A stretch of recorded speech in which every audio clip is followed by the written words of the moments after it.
Sa voiture abandonnée est retrouvée dans une ville, des objets lui ayant appartenu dans une autre. De la terre sur des semelles de chaussures permettra finalement de démasquer le coupable. Un ouragan frappe une station balnéaire de Caroline du Nord. La population est évacuée. Mais comment, dans ces conditions privées de témoins, la police va-t-elle retrouver le coupable d'un meurtre épouvantable? Bonjour, soyez les bienvenus sur ce plateau pour 2 nouvelles affaires des enquêtes impossibles. Le théâtre de boulevard des siècles derniers a exploité sous toutes ses formes le thème du triangle amoureux. Marivaux, Labiche, Feydeau ou encore Sacha Guitry l'ont décliné à travers des comédies qui, aujourd'hui encore, nous font sourire. Mais une relation à 3 ne se résume pas toujours à de plaisantes pantalonnades. Elle peut aussi se jouer sur le registre de la tragédie et se terminer dans un bain de sang. Par sa taille, l'Université d'État du Michigan est la 7e des États-Unis, avec son campus d'East Lansing de 2023 hectares. Avec plus de 45 000 étudiants, la police est souvent appelée pour enquêter lorsque l'un d'entre eux disparaît sans donner de nouvelles. De temps à autre, on nous signale une disparition. En règle générale, c'est une fausse alerte.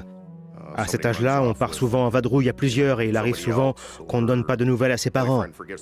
Mais ça va rarement au-delà. En juillet 2000, Michelle Salerno, une étudiante de 3e cycle en orthophonie, âgée de 26 ans, est portée disparue. Elle ne s'est pas rendue au pique-nique familial et elle ne répond pas non plus au téléphone. J'ai appelé la police d'East Lansing pour lui demander d'aller voir à son appartement. Mais ils n'ont trouvé personne. Michelle habite un appartement situé juste à l'extérieur du campus. On n'a découvert aucune trace de violence à l'intérieur de l'appartement, ni quoi que ce soit d'autre. Il ressemblait à n'importe quel appartement d'étudiants. Mais il remarque 2 choses suspectes. Il y avait des traces autour de la poignée qui indiquaient qu'on avait crocheté la serrure. Il y avait un grand canapé dans le salon de l'appartement. Mais les 3 coussins de ce canapé avaient disparu. La voiture de Michelle, un break de couleur bordeaux, n'est pas non plus sur sa place de parking. Il y avait 6 ou 7 services de police impliqués. La plupart d'entre eux n'étaient pas directement concernés par cette affaire. Il s'agissait de bénévoles qui voulaient participer aux recherches. Il y avait aussi des civils qui s'étaient portés volontaires. Il y avait des professeurs et des employés de l'université. Il y avait des citoyens ordinaires. La police émet un avis de recherche pour la voiture de Michelle. À 160 km de là, dans l'Ohio, la police de Toledo la retrouve garée près du dépôt d'autobus. Sur le pare-brise, plusieurs contraventions. La voiture est donc là depuis un moment. Personne ne se rappelle avoir vu Michelle Salerno à l'intérieur ou à proximité de la voiture. Ce n'était pas très rassurant de voir qu'elle n'était pas là. Pourquoi aurait-elle laissé sa voiture dans l'Ohio ? Ça ne collait pas. Michelle Salerno est séparée de son mari, Dennis. Au moment de sa disparition, Dennis vit à Bowling Green, dans l'Ohio, et il prétend qu'il ne l'a pas vue depuis plus d'1 semaine.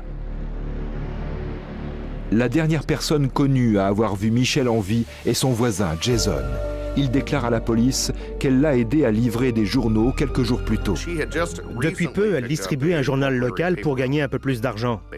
Si je m'en souviens bien, elle effectuait sa tournée entre 4 et 6 heures du matin. Jason déclare que Michelle et lui sont rentrés chez eux vers 6 heures du matin et qu'il ne l'a plus revue depuis. Jason a été considéré comme un suspect pour la simple raison qu'il était la dernière personne à avoir vu Michelle en vie avant sa disparition. Jason et Michelle étaient en réalité des amis proches. Ils entretenaient d'excellentes relations. Ça n'allait pas au-delà de l'amitié, mais ils étaient très intimes. Vu les circonstances et la petite enquête qu'on a menée sur lui, on l'a très vite écarté de la liste des suspects. J'ai contrôlé chacune des cartes de crédit de Michelle. Aucune d'entre elles n'indiquait la moindre activité. Et il n'y avait eu aucun retrait sur son compte chèque, comme si Michelle avait disparu de la surface de la Terre. Plus aucune trace d'elle. Sachant que les personnes qui disparaissent dépensent en général de l'argent, les enquêteurs redoutent le pire. Peu après la disparition de Michel Salerno, un nouvel événement suspect se produit dans l'Ohio, à quelques kilomètres du lieu où sa voiture a été retrouvée. Un chauffeur de camion a été assassiné dans les toilettes d'un restaurant pour routiers. La victime était allongée dans une cabine de douche. Elle avait été égorgée. Elle n'était pas habillée. Une partie de ses effets personnels était étalée dans la douche. Cet homme de 50 ans est un certain Larry McClanahan, un routier de l'Ohio qui travaille à son compte. En vérifiant son casier judiciaire, la police constate que McClanahan a effectué un séjour en prison pour une agression sexuelle sur son neveu de 14 ans. Son compagnon de cellule et meilleur ami n'était autre que Dennis Salerno, le mari de Michel. Ce dernier avait, lui, été condamné pour vol et escroquerie.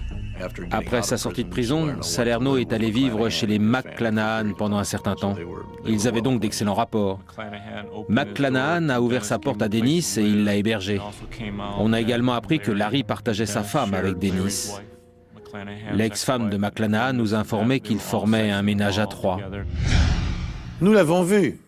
Notre affaire a commencé par la disparition énigmatique de Michel Salerno, une étudiante de l'Université du Michigan. La porte de son appartement a été crochetée et sa voiture a été retrouvée abandonnée dans l'Ohio à 160 km de chez elle. Mais tandis que la police s'interroge et échafaude des hypothèses, un événement tragique interfère dans l'enquête. Un certain Larry McClanahan est retrouvé égorgé dans la douche d'un restaurant. Or cet homme, un ex-détenu, était le meilleur ami de Denis Salerno, le mari de l'étudiante portée disparue. Salerno McClanahan et son épouse formaient par ailleurs un ménage à trois. Dès lors, notre affaire prend une toute autre dimension. Quels sentiments partageaient réellement ces trois personnages? La disparition de Michel et le meurtre de McClanahan sont-ils liés?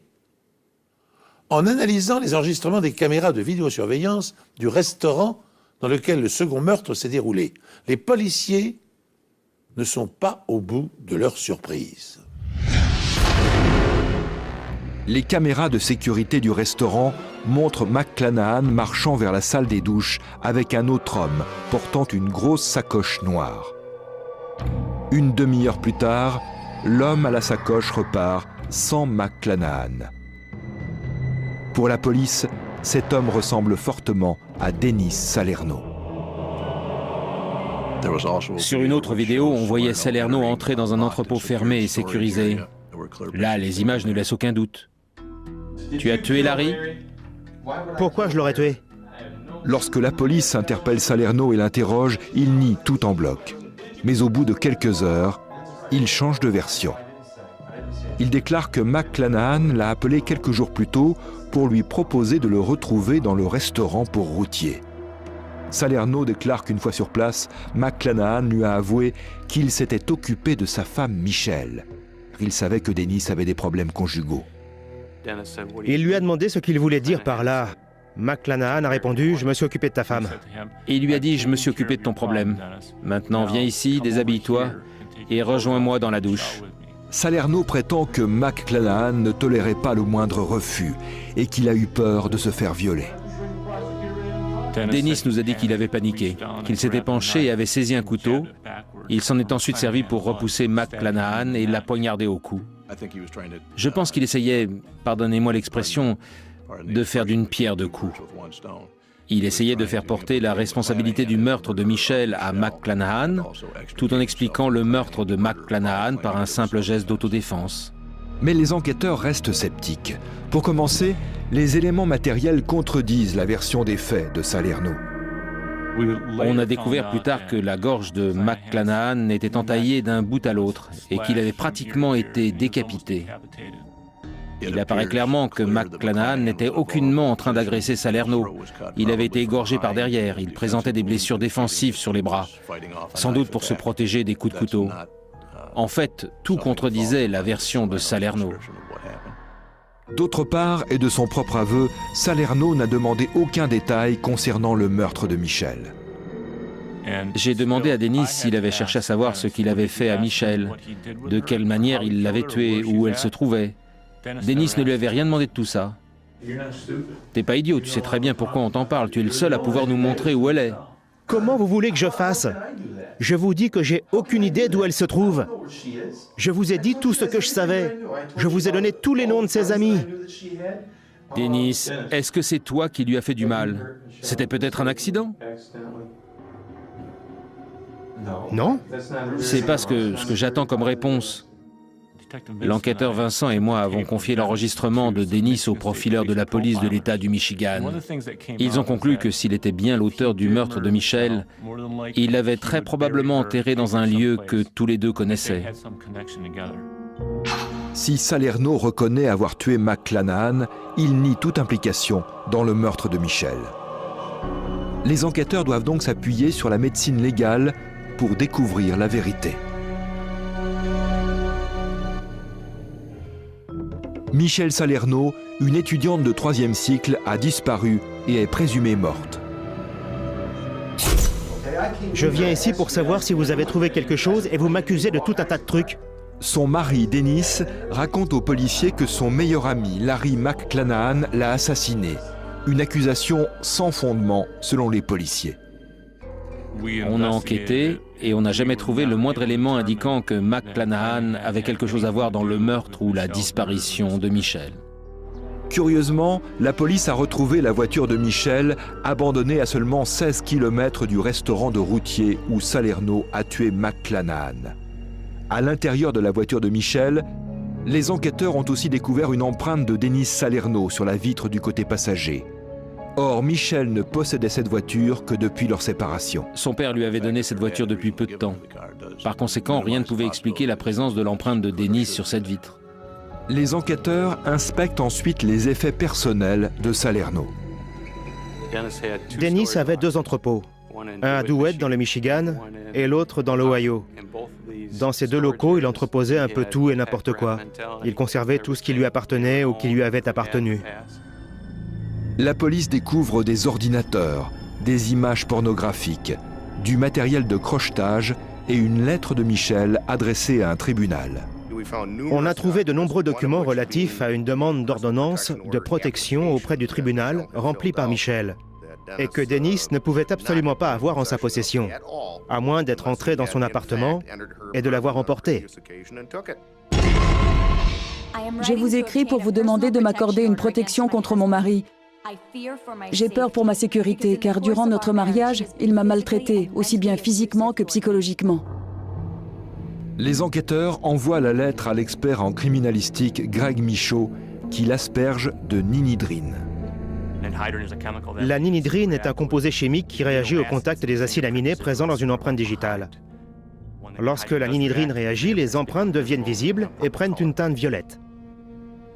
Sur ce document, Michaud découvre les empreintes de 2 personnes différentes. Il y a 2 empreintes de paume de la main qu'on a identifiées comme appartenant à Dennis Salerno, et puis il y a 3 empreintes digitales de Michel Salerno. 2 preuves matérielles viennent contredire la version des faits présentée par Dennis Salerno, selon laquelle son ami Larry McClanahan aurait tué sa femme dans le but de le libérer d'un lien conjugal devenu insupportable. En effet, une empreinte digitale lui appartenant a été prélevée sur une vitre de la voiture que Michel venait d'acquérir. Deuxième indice, une lettre de demande de protection policière sur laquelle figurait également une empreinte palmaire de Salerno a été subtilisée dans son appartement.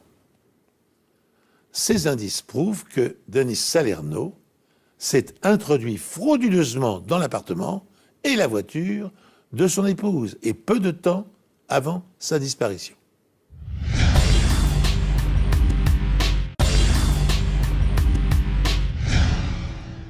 Cette lettre a été écrite le soir précédant son décès. Dennis n'habitait pas avec elle. Il n'y avait donc aucune raison de retrouver ses empreintes sur cette lettre. Mais Denis Salerno refuse de reconnaître le meurtre de son épouse Michelle. Il continue d'affirmer que Larry McClanahan est le seul et unique coupable. C'est très facile d'accuser quelqu'un d'homicide quand cette personne est morte. On peut accuser un mort d'à peu près tout ce qu'on veut. Il n'est plus là pour se défendre. Il a été arrêté pour le meurtre de McClanahan et le procureur envisageait de demander la peine de mort contre lui. Mais on a réussi à conclure un accord. S'il nous disait où se trouvait le cadavre, on n'utiliserait pas cette information contre lui lors du procès. Et les procureurs de l'Ohio ne demanderaient qu'une peine de 20 ans de prison pour le meurtre de McClanahan. Salerno accepte le marché et indique aux enquêteurs où se trouve le corps de Michelle. Selon lui, Larry McClanahan avait avoué avoir enterré Michelle dans ce site d'enfouissement qui faisait près de 5 hectares. C'était une zone très vaste, une immense décharge. Au bout de plusieurs jours de recherche, les enquêteurs finissent par trouver le corps d'une femme qu'ils doivent maintenant identifier. J'ai contacté la mère de Michelle et je lui ai demandé si par hasard elle avait conservé une de ses dents de lait. Elle nous a donné une de ses dents de lait et elle contenait encore suffisamment de pulpe et de dentine pour qu'on puisse obtenir un échantillon d'ADN. L'ADN confirme qu'il s'agit bien du corps de Michelle Salerno. Elle est morte par strangulation. L'os hyoïde, un os de la gorge en forme de fer à cheval, était déformé. Cela indique en général que la cause du décès est la strangulation. Lorsqu'ils l'ont retrouvé, j'ai eu l'impression de porter tout le poids du monde sur mes épaules. J'attendais ça depuis tellement de temps. Et finalement, je ne l'ai pas supporté. Les enquêteurs sont convaincus que Denis Salerno est impliqué dans le meurtre de Michelle, surtout depuis la découverte de matériel de crochetage et d'une paire de chaussures couvertes de boue dans son local. Le plus curieux, c'est qu'elles avaient été enveloppées dans un tapis de voiture. L'inspecteur Quick était chargé de réunir les éléments de preuve à ce moment-là, et il a contacté un professeur de l'Université d'État du Michigan, qu'on a surnommé le docteur Boo. Le docteur Boo s'appelle en réalité Tom Vogel. Il est professeur de géologie. Je pensais qu'on m'appelait le docteur Caillou. Mais il nous a dit que ces résultats pourraient avoir des effets néfastes sur notre enquête. En effet, si ces résultats n'étaient pas concluants, cela pourrait permettre à Denis Salerno d'affirmer qu'il ne s'était pas rendu sur les lieux. Vogel prélève des échantillons sur les chaussures de Salerno et sur le corps de Michelle. Il réduit chacun d'eux en une fine poudre, puis il les porte à une température de 1000 degrés. Il fait la même chose avec l'échantillon de terre provenant du site d'enfouissement. Et cette terre est tout à fait unique. Je n'ai jamais rien vu de tel de toute ma vie. Quand ils m'ont apporté cette terre, je leur ai dit qu'elle avait quelque chose de vraiment très particulier. Elle présentait des concentrations élevées en métaux comme le nickel, le zinc et même le hafnium, qui est probablement le métal le plus rare qu'on puisse trouver dans de la terre. La boue provenant des chaussures de Salerno est bien la même que celle retrouvée sur le corps de Michelle. En revanche, cette boue ne provient pas du site en question. Le corps avait été déplacé. Michelle avait d'abord été enterrée ailleurs. La boue qui avait été directement en contact avec le corps ne contenait pas de traces de métaux lourds. Cela signifie que le corps de Michelle a d'abord été enterré dans un autre site. Et surtout, que c'est bien Denis qui s'est occupé de le faire. Cette terre est également la même que celle retrouvée dans les passages de roues de la voiture de Michelle. Grâce à tous ces éléments matériels, on avait maintenant la preuve qu'il avait lui-même enterré le corps de son ex-femme. Grâce à des traces de terre, à des fragments minéraux et végétaux, on peut prouver la présence d'un suspect ou d'un véhicule sur une scène de crime ou indiquer si un cadavre a été déplacé et ainsi orienter une enquête vers d'autres pistes. À Nancy, dans les années 1930, le professeur Parizeau, médecin légiste et criminologue, se livra à une expérience extraordinaire. Un jour que le sol était détrempé, il envoya l'un de ses étudiants faire une promenade dans les rues de la ville. À son retour, Parisot examina les différentes couches de boue qui avaient adhéré aux semelles de ses chaussures. Il mit en évidence 4 couches différentes de poussière, de terre et de végétaux, particules de chaux, détritus de bois fraîchement coupés, traces cristallines mélangées à des molécules charbonneuses. Et grâce à ces éléments et à une parfaite connaissance de la ville, Parisot parvint à tracer sur un plan l'itinéraire exact emprunté par l'étudiant. Et n'oublions pas qu'en 1930, des appareils comme le spectromètre de masse, qui permet de déterminer la composition des matériaux, n'existaient pas. Revenons-en à notre affaire. Il semble bien maintenant avéré que Denis Salerno soit le meurtrier de sa femme. Mais les enquêteurs se posent une ultime question. Quel était son mobile ? Des amis de Michel et de Denis Salerno affirment que leur relation était vouée à l'échec dès le départ. Ils se sont enfuis de chez eux ensemble après s'être rencontrés seulement 1 mois plus tôt. Les parents de Michel sont consternés. Je voulais juste en savoir un peu plus sur Denis, parce qu'on le connaissait à peine. Alors j'ai fait appel à un détective privé et il a découvert qu'il avait un passé de délinquant. Mais le plus dur, ça a été quand j'ai appris qu'ils allaient se marier. J'étais sous le choc. Lorsque Michel découvre que son conjoint est un ancien délinquant, elle demande aussitôt le divorce.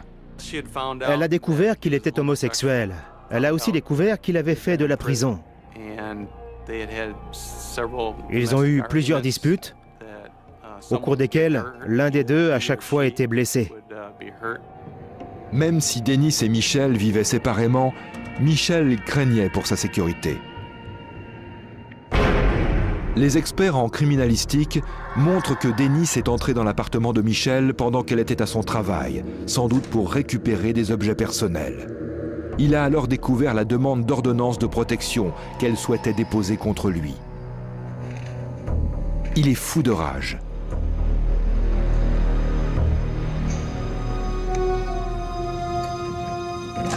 Lorsqu'elle rentre après sa tournée de distribution de journaux, il l'étrangle.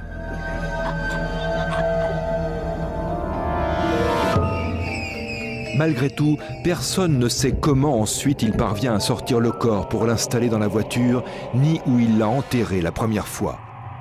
Mais la boue trouvée sur les chaussures de Salerno est la même que celle sur le corps de Michel.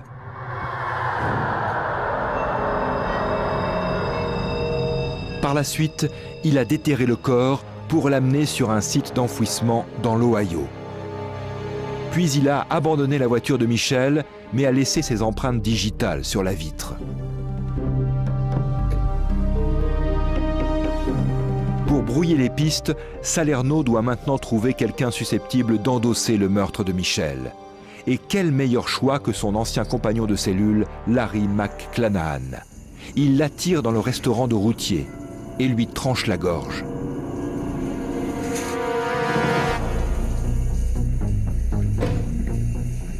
Denis a toujours essayé de faire porter la responsabilité du meurtre de sa femme à McClanahan.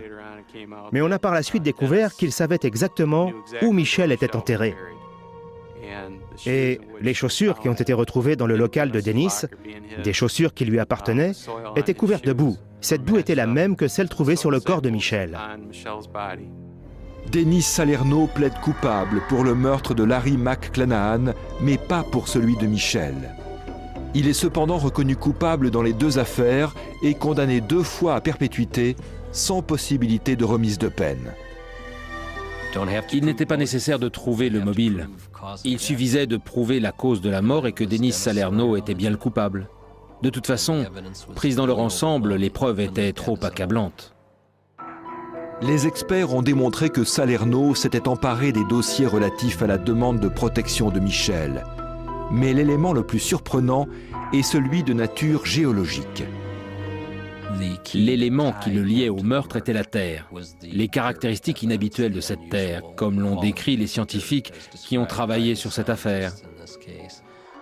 Comment peut-on expliquer la présence de cette terre sur ses chaussures et sur le corps de la victime?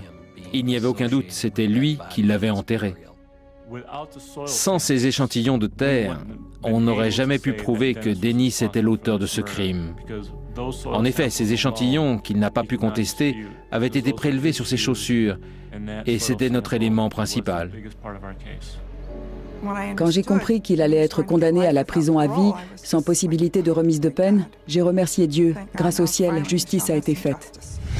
Pour empêcher sa femme de déposer une demande d'ordonnance de protection auprès du tribunal, Denis Salerno l'a kidnappé et étranglé. Puis, il a égorgé son meilleur ami dans le but de lui faire endosser indirectement la responsabilité de ce crime. Ce subterfuge naïf et sordide a fait long feu face aux expertises médico-légales. Pour tenter de semer le doute dans l'esprit du juge, puisque Salerno avait renoncé à son droit de plaider devant un jury, son avocat a argué du fait que l'appartement et la voiture de la victime ne présentaient pas de traces de lutte ou de taches de sang, et que par conséquent, Salerno ne pouvait pas avoir kidnappé sa femme. Cet argument n'a pas infléchi la décision du juge. Salerno a été condamné à une double peine d'emprisonnement à perpétuité. Une jeune femme passe d'agréables vacances dans une station balnéaire en compagnie de son frère et d'une poignée d'amis. Puis, comme dans un film projeté à grande vitesse, les événements s'accélèrent et virent au drame. Pour couronner le tout, un ouragan d'une violence exceptionnelle oblige les autorités à évacuer la ville. Le meurtrier va-t-il profiter de la panique pour prendre la fuite et échapper à la police? Les Outer Banks, en Caroline du Nord, sont une destination très prisée des vacanciers américains. Chaque année, près de 7 millions de touristes envahissent les plages de ce chapelet d'îles. Ces plages sont très agréables, on y trouve beaucoup de bons restaurants. C'est le lieu idéal pour des vacances en famille. En 1993, Janet Ciclari va passer une semaine de vacances à Nag's Head dans les Outer Banks. Elle est accompagnée de son frère Robert et de plusieurs amis. Elle a 35 ans et elle vient de vivre une rupture. Janet était restée 10 ans avec le même homme, mais il y avait toujours quelque chose qui clochait. Elle voulait que tout soit parfait. Mais elle n'a jamais trouvé l'homme idéal qu'elle recherchait. Pour leur dernière nuit en ville, Janet sort dîner avec 2 amis. Plus tard, elles se rendent dans une discothèque.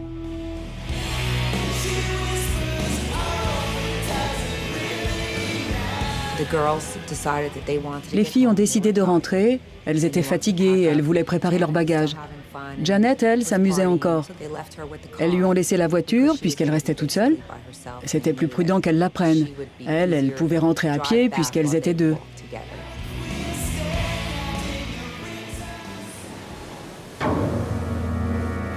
Tôt le lendemain matin, un éboueur découvre le corps de Janet sur la plage. Elle se trouve à seulement une dizaine de mètres de son hôtel. Elle ne portait qu'un haut bleu en jean et elle n'avait rien en bas. Elle avait une main près de son cou qui agrippait un short en jean blanc. La victime a été violée. Une paire de baskets, pointure 42,5, est retrouvée près du corps. Il y a des chaussettes grises à l'intérieur. C'était vraiment étrange qu'il y ait cette paire de chaussures à 10 mètres de l'endroit où il y avait eu un viol et un meurtre. C'était bizarre. On a tout de suite pensé qu'il y avait un lien. C'était impossible que ce soit une coïncidence. La police décide de ne pas révéler la cause du décès à la presse. Ainsi, si un suspect en parle, il y aura de fortes chances qu'il soit coupable. Janet partageait sa chambre d'hôtel avec son frère Robert. Il raconte à la police que sa sœur est rentrée vers 2h30 du matin. Robert dormait quand il l'a entendue arriver. Elle est entrée. Selon lui, elle a allumé une cigarette et posé son sac. Puis elle a dit quelque chose du genre « Je vais aller fumer dehors » et elle est sortie. Robert explique qu'il était à moitié endormi, mais que Janet était peut-être avec des amis. Il a eu l'impression d'entendre des voix à la porte, des gens qui murmuraient. Il s'est dit qu'elle était peut-être accompagnée, mais il n'en était pas vraiment sûr. Aucun des employés de l'hôtel n'a vu Janet entrer ou sortir de l'établissement. Cette chambre était au bout d'un couloir face à l'océan. Juste à côté, il y avait une porte et des escaliers qui donnaient sur un pont. Celui-ci menait jusqu'à la mer. Elle n'avait pas à passer par le hall pour sortir de l'hôtel et aller sur la plage. La police commence par rechercher les personnes qui auraient pu se trouver dans les environs à l'heure du crime. Mais dans un lieu peuplé en grande majorité par des touristes, la tâche s'annonce difficile. Pour les proches de Janet et les enquêteurs, ce meurtre n'a aucun sens. C'était un crime abominable. Quelqu'un qu'elle ne connaissait pas l'a violée et tuée. Je ne vois pas quel crime peut être plus horrible que celui-ci. Ce genre de choses ne peut pas arriver à des gens qui ont une vie bien sous tout rapport. C'est impossible. Le Carolinian était un hôtel assez grand. Il s'étendait du nord au sud sur des centaines de mètres. C'est donc une sorte de barrière pour le son. On ne peut pas entendre ce qu'il se passe sur la plage, sauf s'il s'agit de quelque chose de très bruyant comme un feu d'artifice ou un coup de feu. Janet Siclari, une ravissante jeune femme de 35 ans, a été retrouvée au petit matin, violée et tuée à une dizaine de mètres de son hôtel. Après avoir passé la soirée dans une boîte de nuit en compagnie de 2 amis, Janet s'était attardée quelques heures de plus, puis elle avait regagné la chambre qu'elle partageait avec son frère. Et ensuite, afin de fumer sans l'incommoder, elle était ressortie quelques minutes. Alors son agresseur l'avait-il suivi depuis le nightclub ou l'avait-il rencontré par hasard à proximité de la plage? Pour clarifier cette énigme, les enquêteurs tentent de reconstituer l'emploi du temps de la jeune femme la veille de sa mort. D'après ses 2 amis, la jeune femme a passé l'après-midi avec le barman de l'hôtel, Reed Powell. Le courant est immédiatement passé entre eux. Ils ont discuté. Je crois que Janet flirtait un peu avec Reed. Il était calme et timide. C'est sans doute ce qui plaisait à Janet. Dans la soirée, les 3 amis rencontrent Reed au Port Call, un bar des environs. Reed est avec sa petite amie, mais ils se disputent. Au Port Call, Reed a vu sa petite amie en train de danser avec un autre homme. Ça l'a énervé. Ils ont donc eu une petite altercation. Ses amis rentrent à l'hôtel, mais Janet, elle, reste au bar pour discuter avec Reed.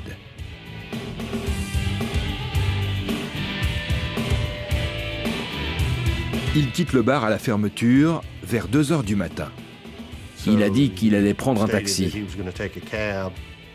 À ce moment-là, Janet lui a répondu que ce n'était pas la peine parce qu'elle pouvait le ramener. Elle devait passer devant chez lui pour aller jusqu'à son hôtel. Lors de l'interrogatoire, Reed Powell raconte que Janet l'a déposé chez lui, puis il a pris les clés de sa voiture et il est allé chercher sa petite amie. Il voulait se réconcilier avec elle. Sa petite amie travaillait au Carolinian. Il y avait des logements de fonction là-bas. Il s'agit du même hôtel que celui de la victime. Il s'est rendu au Carolinian en voiture. Il était dans sa voiture sur le parking en attendant le retour de sa petite amie. C'est là qu'il a vu Janet arriver à l'hôtel. Elle était seule quand elle est entrée.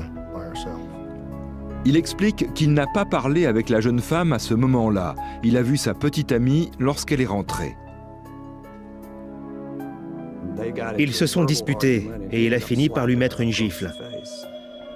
La conversation s'est terminée là-dessus. Ils sont repartis chacun de leur côté.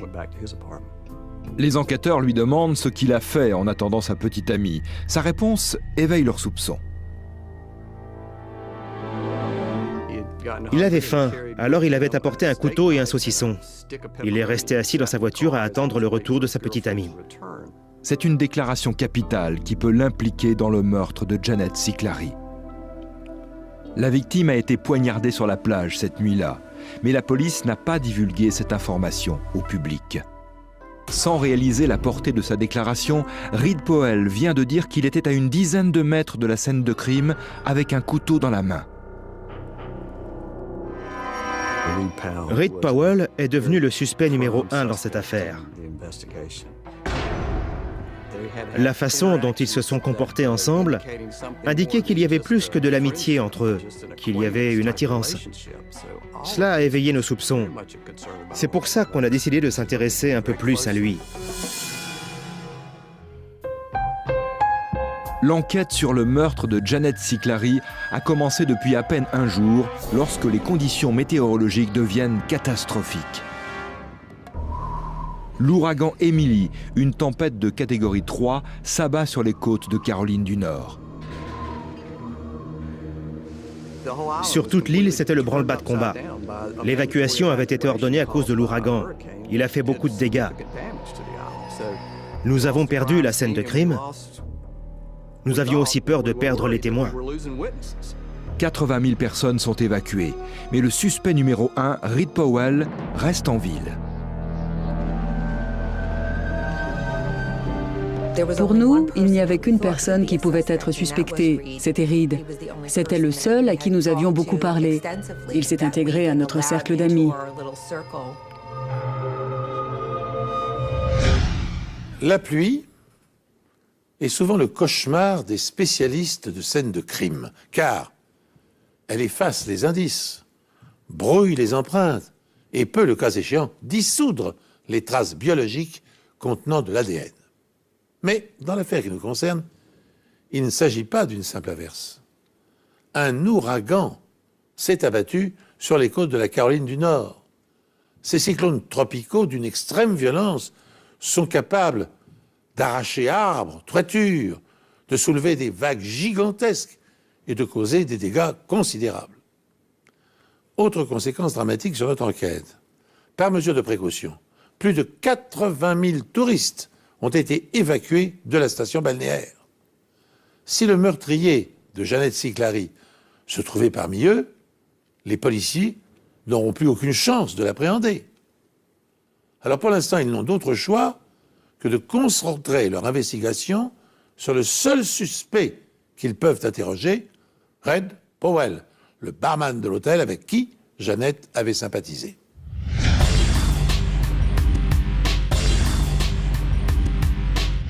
La police fouille son domicile et saisit plusieurs couteaux. Les couteaux ont été envoyés à un laboratoire pour rechercher d'éventuelles traces de sang. Mais on n'en a trouvé sur aucun d'entre eux. Reed est également obligé de fournir un échantillon d'ADN. En 1993, les analyses génétiques ne sont pas aussi performantes qu'aujourd'hui. À l'époque, la méthode consiste à comparer la longueur et les motifs des autoradiographies qui ressemblent à des codes barres. Nous avons comparé le profil ADN du suspect à celui que nous avons retrouvé sur la victime. Nous avons tout de suite vu qu'il ne s'agissait pas du même. On a tous été surpris que ça ne corresponde pas. 10 autres hommes sont sur la liste des suspects. Ils se trouvaient dans les environs de la scène de crime ou ont été en contact avec Janet pendant ses vacances. Tous fournissent un échantillon d'ADN. Je les ai examinés et j'ai comparé leur ADN à celui qu'on avait obtenu à partir du sperme retrouvé sur la victime. Ils ont tous, sans exception, été écartés de la liste des suspects. Il semblerait que le meurtrier ait déjà quitté les lieux. Il est peut-être parti car c'était la fin de ses vacances ou à cause de l'ordre d'évacuation. À ce moment de ma carrière, c'était la première fois que j'étais incapable de résoudre une affaire de cette importance. C'était vraiment très frustrant. Ça me brisait le cœur. Les mois passent, puis les années, et l'enquête est au point mort. Bien sûr, on ressent beaucoup de frustration quand on essaie de faire face à ce genre d'événement. On se dit que plus le temps passe, moins on a de chances de retrouver le coupable. Alors on commence à se faire à cette idée. On prie pour qu'un jour, il soit attrapé, mais au fond, on finit par se dire qu'au bout de 5 ans, ça n'arrivera plus. Mais pendant ce temps, le FBI met au point un système pour que chaque police d'État ait accès aux empreintes génétiques recueillies dans les autres États. Il s'agit d'une base de données appelée CODIS. Elle répertorie les profils ADN des criminels de tous les États du pays.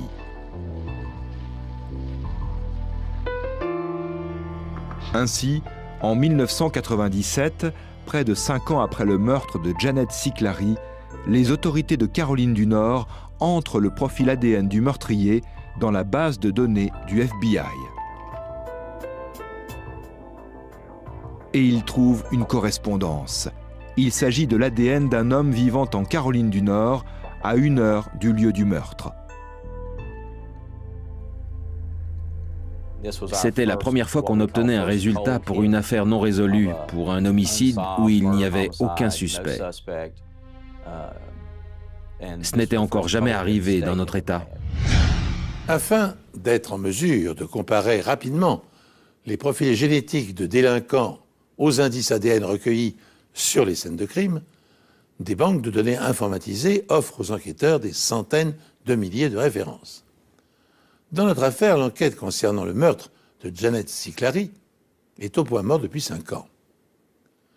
L'emploi du CODIS, le système américain d'indexation des profils ADN, va-t-il permettre de rouvrir le dossier et de rendre enfin justice à la mémoire de la jeune femme? L'ADN appartient à Thomas Jabin Berry. Ce pêcheur de 32 ans est un délinquant sexuel notoire.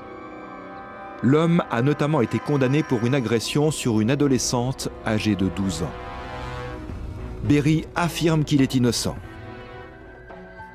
Elle n'avait pas 12 ans, elle en avait 14. J'ai les papiers avec moi. Elle avait 13 ans et elle allait en avoir 14, un truc dans ce genre-là. Mais on a eu des relations consenties. Elle n'avait que 12 ans. C'était une enfant. Les enquêteurs retrouvent Berry en prison. Il purge une peine pour avoir violé les conditions de sa liberté conditionnelle. Il lui montre des photos de Janet Cicclari et lui demande s'il l'a déjà vue. Dans un premier temps, il prétend ne pas la connaître. Mais au cours d'un autre interrogatoire, il dit se rappeler vaguement d'elle. J'ai sûrement couché avec Janet Cicclari. Ça ne fait aucun doute puisque mon ADN a été retrouvé, mais c'était des relations sexuelles consenties. Je ne l'ai pas tuée, je ne suis pas un meurtrier. Il ment quand il dit qu'il a eu des rapports sexuels consentis avec elle. C'est un tissu de mensonges. Les preuves indiquent clairement qu'il s'agit d'un viol suivi d'un meurtre. Il y avait 2 crimes dans cette affaire, un viol et un meurtre. L'ADN nous permettait de désigner l'auteur du viol de Janet Cicclari. En revanche, ça ne nous permettait pas de prouver qu'il l'avait tuée. En quête de preuves, la police va s'intéresser aux chaussures retrouvées près du corps de la victime. Et elles vont peut-être s'avérer extrêmement utiles. Thomas Jabin Berry est le principal suspect du meurtre de Janet Cicclari. Il reconnaît qu'il était à Nag's Head au moment des faits, mais il affirme qu'il a eu des relations sexuelles consenties avec la victime. J'ai eu beaucoup de relations sexuelles avec des femmes sur la plage. Je ne sais même pas combien. On se rencontre, on commence à marcher ensemble et à parler, puis une chose en entraîne une autre. Ça m'est arrivé plusieurs fois dans ma vie. C'est comme ça que j'ai rencontré ma première femme. Mais son passé montre qu'il n'a rien d'un saint. En tout, une douzaine de victimes avaient été agressées par Thomas Berry. On a même découvert qu'il avait violé l'une d'elles sur la plage. Berry avoue qu'il a pris de la drogue la nuit du meurtre. Il était sur la plage cette nuit-là. Il faisait sûrement la fête quelque part. Il a bu et il a consommé du crack. Il l'a reconnu dans sa déposition. À cette époque-là, il passait le plus clair de son temps à se droguer au crack. Pour les amis et la famille de Janet, il est impossible que celle-ci ait eu des relations sexuelles avec un étranger. Ça ne lui ressemblait pas. Elle n'était pas du genre à avoir une histoire d'un soir ou des aventures. Elle avait 35 ans. Ce qu'elle recherchait, c'était plutôt la stabilité. Elle voulait une relation durable et sérieuse.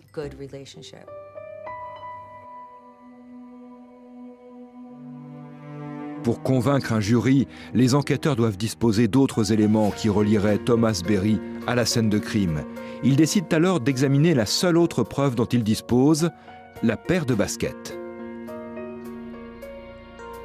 Le suspect prétend qu'elles ne sont pas à lui.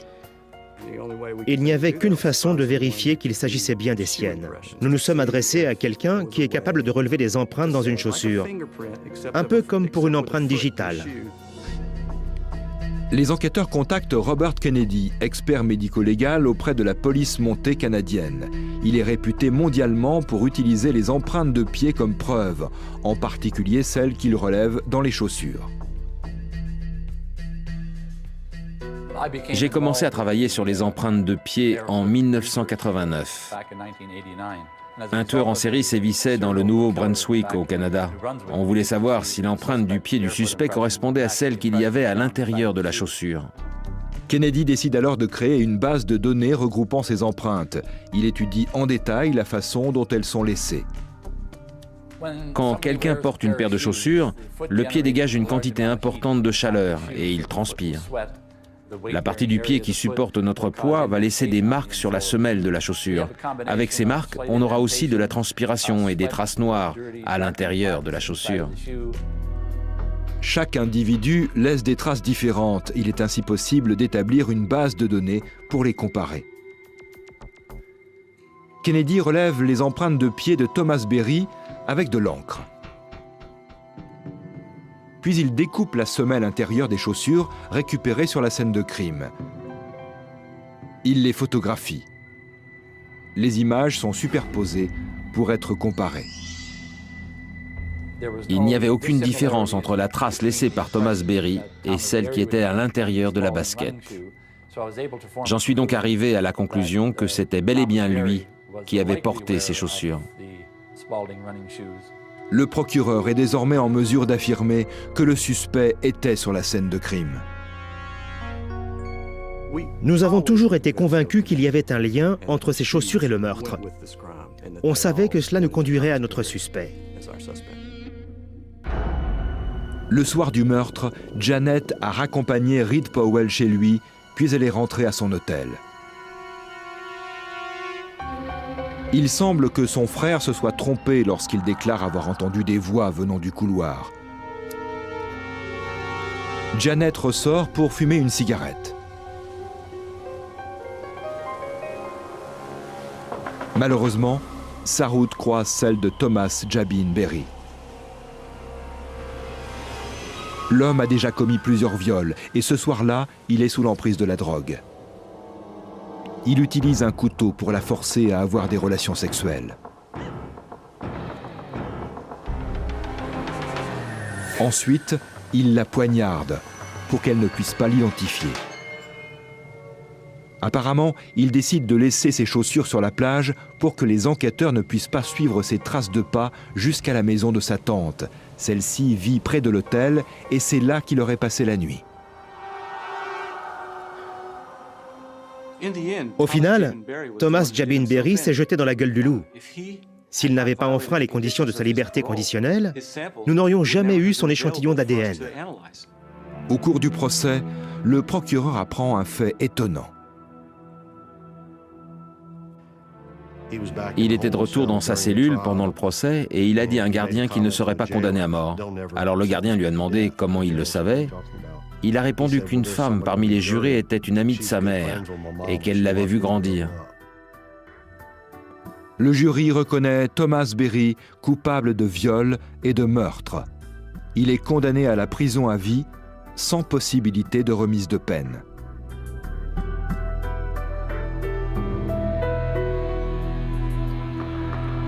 Malgré toutes les preuves qui l'accablent, il clame toujours son innocence. J'ai essayé de faire appel et d'obtenir un nouveau procès, mais ça n'a pas marché.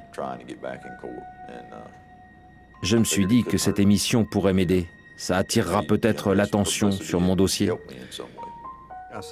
Je lui ai dit que c'était un menteur. Ça ne fait aucun doute. On le voit, avec toutes les preuves qu'on a trouvées. Ces preuves sont irréfutables. Thomas Berry était bel et bien avec Janet Siclari la nuit du 28 août. C'est un fait établi. Nous l'avons prouvé, et plus aucun doute ne plane sur sa culpabilité. Si M. Berry affirme le contraire, c'est un menteur. Au procès, des policiers ont témoigné de l'agonie cauchemardesque de Jeannette Siclari, retrouvée recroquevillée en position fétale, le visage lacéré, la veine jugulaire et le larynx sectionnés.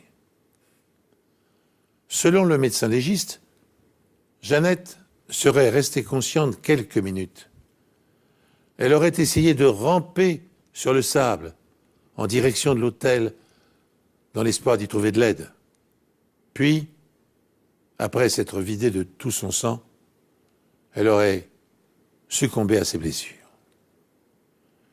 Il va sans dire qu'avant l'utilisation de la méthode de comparaison d'ADN dans les enquêtes criminelles à la fin des années 1980, jamais cette enquête n'aurait pu aboutir. Thomas Berry Jabin aurait-il allongé la liste de ses victimes par l'agression sexuelle d'une préadolescente de 12 ans? C'est probable. Sachez encore qu'au terme d'un procès de 13 jours, le jury a reconnu Jabin coupable de viol et d'homicide. Après avoir échappé de justesse à une sentence de mort, il purge, depuis une quinzaine d'années, une peine de réclusion à perpétuité. Cette émission est maintenant terminée, merci d'avoir suivi. Je vous retrouverai très prochainement sur cette antenne pour un nouvel épisode des Enquêtes Impossibles.